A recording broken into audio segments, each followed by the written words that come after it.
I want to talk about something that many parents of autistic children live with every day, but rarely get to name out loud. It's the constant intensity, the always watching, the feeling that even when nothing is actively wrong, your body never fully stands down. This isn't about a single crisis or even a bad day. It's about the ongoing intensity that never switches off. It's about that level of vigilance parenting often requires and how invisible that intensity can be to everyone else. This can be a particularly big issue at the beginning of the year, after the holidays and the school break, when structure falls away and routines are disrupted, and the contrast with other families becomes more visible. That constant intensity is hard to ignore. I don't want to talk about this to pretend to solve it. Some experiences can't be easily solved, but they do need to be witnessed. Spending a few minutes with this here today won't change reality, but it can make it feel less isolating, simply by being named out loud. If at any point you recognize yourself in what I'm describing, you're welcome to share that in the comments. Not to explain or justify it, just to let it be seen. When you're parenting your autistic child, you feel this responsibility of always watching, always scanning, always being the one who can't fully step away. Not dramatically, not anxiously, just constantly. It becomes a part of how you move through the world. I was thinking about this recently at Thanksgiving. My cousin has the most adorable toddler, the youngest child in a huge extended family. And it reminded me that the toddler years always involved this kind of vigilance. You can't take your eyes off a toddler, but two differences stood out to me immediately. The first was how many people wanted to help. People competed to hold him, to play with him, to give his parents a break. And the second was the shared understanding that the toddler phase ends. There's a step down, that eventually you don't have to watch quite so closely. With my son, that step down never really came. Even now at 26, we don't take our eyes off him for more than a few minutes. Not because of anything dramatic, but because he doesn't communicate typically, and his judgment can be unpredictable. In this same extended family, year after year, all of the other kids could run off together while parents sat and enjoyed each other's company. My son needed an adult with him, always. That level of responsibility shapes things quietly. Where you go, how long you stay, whether you ever fully relax, it becomes the background condition of your life. There's another layer underneath all of this that rarely gets named either. Alongside the responsibility, there's a constant message, external and internal, that if you just do one more thing, find one more strategy, stay a little more vigilant, things would finally ease. It's subtle. It sounds responsible.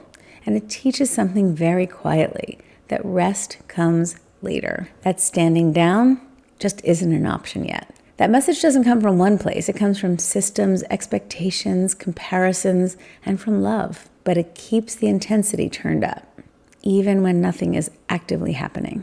And I want to be clear here again, I'm not saying any of this to complain. I'm just trying to give voice and name to an experience that parents rarely discuss out in the open. There's another story that stayed with me for years. I was in a self-service ice cream store, one of those places where you help yourself and then you wait at the counter. And there was a couple there with two girls who were maybe 8 and 10.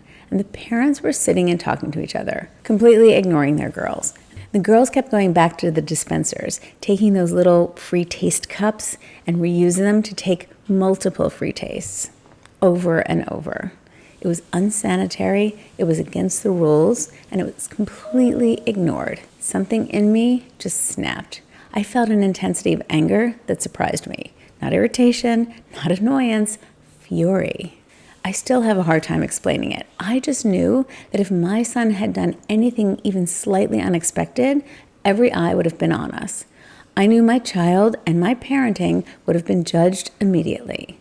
And watching those girls behave that way without any consequence while their parents stayed completely disengaged, it took every ounce of self-restraint I had to keep my anger to myself. I said nothing, I did nothing, but I carried it with me for a long time. Obviously, because you can see the intensity I still have about it, and it was probably a decade ago. But that's a reality that many parents have to live with. It's hard to articulate. You're watched more closely, your child is watched more closely. You don't get the benefit of casual inattention, ever. The margin for error is smaller. And there's yet another layer to this that doesn't get talked about much. Many parents, myself included, step away from their careers at some point because of this level of responsibility required. And I want to talk about this carefully because I've lived on both sides of this. And I think it's important to both name and appreciate the struggle that is on either side of this dilemma. For many families, stepping away isn't an option. Parents carry the responsibility of financial stability all day, work deadlines, performance expectations, the pressure of keeping everything afloat, and then to come home to a second full shift of vigilance. They don't get to set down the responsibility, they carry it across contexts. And it's an enormous load, and it often goes unseen. I've also lived the version where you step away from a career, and from the outside, that can look like a luxury. But there's a side of that experience that's rarely spoken about. When there's an external demand, like a job, your attention is pulled in more than one direction. The vigilance doesn't disappear, but it has competition. And when you step away from your career, that competing demand disappears. Sounds like a luxury. But the vigilance doesn't lessen. It fills the entire space. There's no longer interruption, no natural boundary where attention is required elsewhere. Responsibility becomes continuous. And that can make the weight feel even heavier. Not because anybody else has it easier, but because there's nowhere else for it to go. You're never allowed to stop thinking about autism. And for those parents, the idea of taking a break to think about a spreadsheet can sound like relief. This isn't about comparison. It's about naming both journeys. Because when responsibility is this heavy, we tend to imagine that someone else has it easier. And in reality, most parents here are carrying a tremendous amount in different ways, and all of those ways deserve to be recognized. And there's often no place to say any of this because it's hard to talk about responsibility without it sounding like resentment. That's why I work with parents in my small group coaching program, not only to help them come up with strategies to help their children make meaningful progress, but also to help parenting feel more sustainable. The work we do sits at that intersection and also creates a community so that we have a place to talk about things like this. I wanted to talk about this today, not to explain it or try to solve it, but to sit with it for a few minutes, to say it out loud calmly without trying to fix it. If this kind of responsibility is a part of your daily reality, you don't need to make sense of it here. You don't need to justify it. If you want to, you're welcome to share in the comments just a sentence or two, or even just a yes. Sometimes it helps to know that this weight is being carried by more than one set of hands. Thank you for being here, and I'll see you in the next video.